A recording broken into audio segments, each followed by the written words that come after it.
గారు పెళ్ళంటే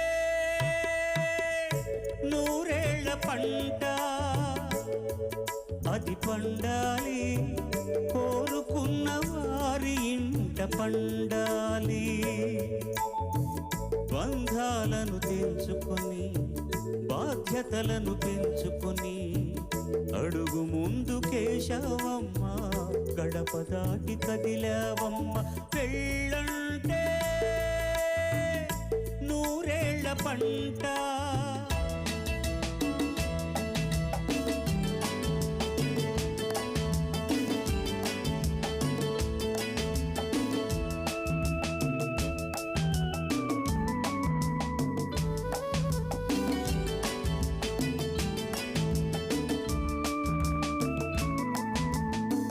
మనిషి విలువ పెరిగేది ధనం